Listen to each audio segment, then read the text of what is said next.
заманда ата-бабаларымыз өгізбен, түйемен, соқамен жеп жатқан. Мына біздің заманымызда мына техниканың дамыған заманы.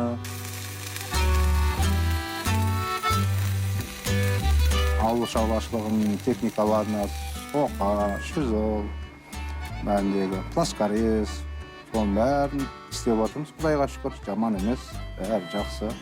Техникалар бұзылса, соларды варт етеміз, соларды жөндейміз. МТЗ-80Х спецтрактор, 3 дөңгелектік бортовой, бұның асты биік болады. Мақта жүгеріде бой өскен кезде ішіне техника кіре бұл техникамен кіруге болады.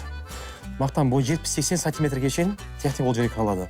Қазір жүріп жатқан операция бұл жерді тегістеу операциясы. Лазерлік планировщик арқылы біз жерді тегістейміз. Жерді тегістеген кезде егістік алқапты бір деңгейге келтіру мақсатында.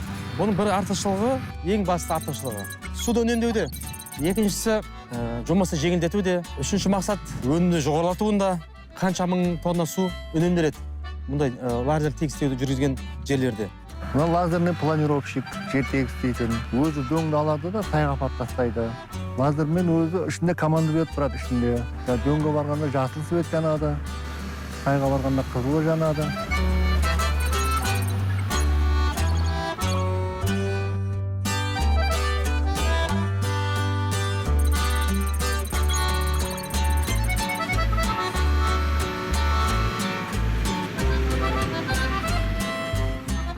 Мына мақта өлшейтін прибор.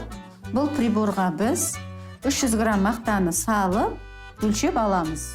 Мақтаға отсос қойылып, уже кепкен таза мақтада бұл. Осы 300 грамм мақтаны аламыз, мына приборға саламыз.